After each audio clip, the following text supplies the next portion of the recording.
Hey guys, we're here with a little colt that we've just started. He's got 2 rides on him. What I want to do today is just kind of demonstrate what I do to introduce a rope to a horse, and that could be on a colt. It could be on an older horse that you haven't done anything with the rope. The couple things that I'd kind of preface that with is your horse needs to be really good about leading by on your lead rope. What I mean by that is when I point my hand over here, I want him to lead by. You're going to need that in a couple of exercises we're going to do. And if I step right here, the other thing is you want them to be really good about stepping their hind end away from you on the ground and on their back. So if I bend him right here, his hip steps over. I don't have to get a hold of him real hard, but just he understands that because we've done groundwork with him before we actually got on him. But you need to understand that you've got to be able to have that. The other thing is, before you start messing with the rope on a horse, get familiar with it. Use it a little bit, swing it, learn how to handle it a little bit. I'm going to pull this rope off here real quick. The other thing too, on these ropes I use around these horses when I'm getting them used to it and I may rope horses with a little bit, I use a metal Honda on these ropes. And I like them because they don't suck down. They can't get caught up. If I rope one, it can't come. If it comes tight, as soon as I give, it gives. Same thing when I'm doing stuff that I'm going to show you today. If I happen to take the slack out of this rope, as soon as I let go, the weight of that Honda and the stiffness of it will release the rope. It can't lock down. So the first thing I like to do with these horses, and I do this before I ever saddle them, especially on colts, I'll make sure I'm holding up here by the Honda so the Honda's not smacking him or smacking anything else, but I'll just go around and pet them with it. I'll walk around here and I'll pet them. I'll go down their legs, up in their flanks, and be careful right there, down where their girt goes, down their legs. Be careful when you get by their flank. If your horse hasn't messed with that before, then you might want to get a little flag or something so you're standing away from them when you touch right there, because that can be a sensitive spot and make them kick.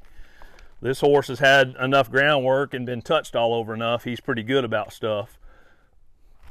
This is a little horse we call Hondo. He's actually belongs to my son. We got him from a friend of mine, Scott Anderson, over at Duvall, Oklahoma, and just west of here. And he's been a pretty neat little horse to be around and get to starting. So anyway, once I kind of walk around him and rub on him, I might touch him on the nose a little bit.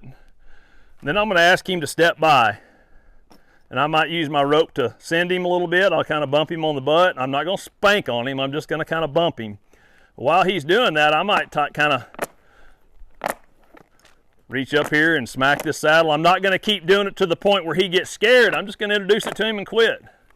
Introduce it to him and quit. If you notice, he'll kind of stop if I drop my hand. If I've got my hand leading out here, he'll kind of keep walking. And I'm going to pet on him. I want him to do this while he's moving. There you go. See, he took his attention off of me, and be aware of that. He saw something out there in that pasture, and he stopped and looked forward, and when he did, he dropped his rib cage into me. And if he was to get scared, he's going to come that way, so I had to get his attention back going, hey. So now I'm going to just kind of do this. He's not going anywhere, so I'm going to kind of bump him back here, make him go by. I'm going to slap it again. That doesn't seem to bother him over here, so I'm not going to spend all day over here getting him dead to it. See how he walked by me and took off straight and got his hip to me? He needs to be walking around me right now. There we go. See how he's bending around me now, and I'm not having to take that lead rope tight? So right here, I'm going to just step him up around. I'm going to stick this right here and back him up, and I'm going to ask him to come across.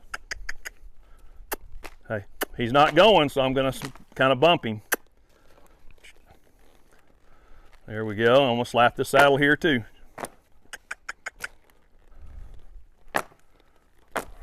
Like I said, I'm not going to do this to a point where I'm getting him tired of it or getting him worried about it or getting him numb to it.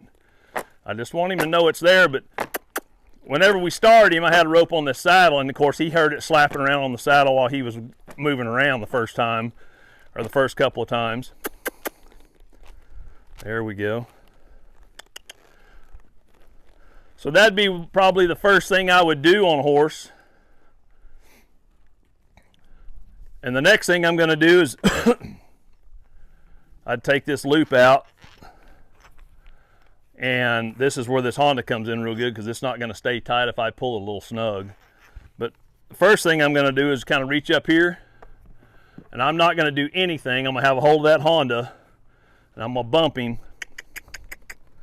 And I want him just to feel that. I'm going to let him wear that. I'm going to kind of just pull it up. I'm not pulling it tight. I'm just making it move up and down his back legs. Okay.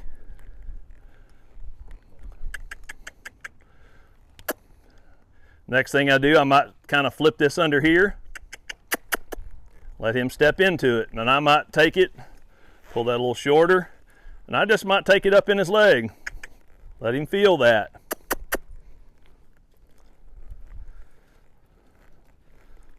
And I'll drop it and let him step out. Now I'm going to take this up here and I'm going to go up here around my horn. And I'm going to ask him to go by. This is where I can kind of, if you can see that Honda drops loose immediately. I can kind of take it snug. I don't want to get him worried, so I'm not going to stay there. I'm just going to introduce it to him and let him kind of feel it, let him get used to it. You can already tell if I take it up tight, he wants to take off, so I don't want him to get scared of it. So if he does kind of trot off, I'm just going to hold it right there and let him wear it. I'm not going to pull on it, I'm just holding it up. There. Same thing over here again. So what this is doing is getting him used to things being around behind him. If you ever been to a brand and seen somebody get rim fired and it be a bad situation, what this is doing is getting him ready for a rope to be behind him. And whether you're pulling something from the outside and you're having to turn and go left and it's still back around to your left side and it's back behind you and that rope comes back behind your legs there, or behind his legs, excuse me. This is just getting him ready for stuff like that. And anytime you're messing with a rope, you need to get them ready for anything because sometimes it's out of your control. See, no, he doesn't have any. Okay, so I'm just gonna, there you go. I'm gonna swap to the other side and do that too. I want him to feel it both ways. So I'm just gonna ask him to step across here.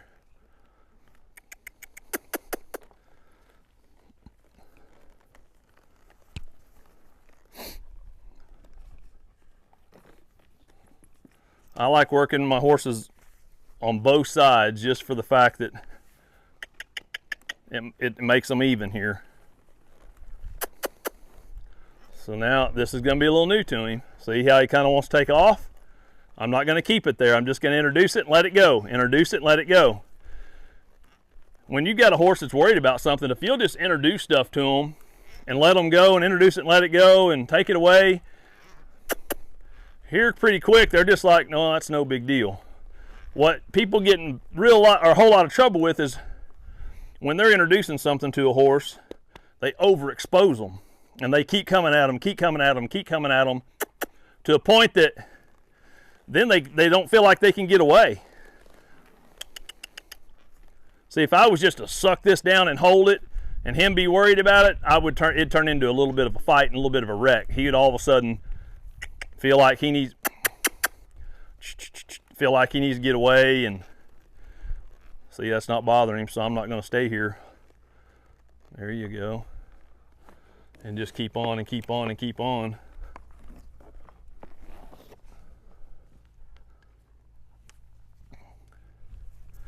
So that's the first couple of things that that I would do when I was starting to get a horse used to a rope.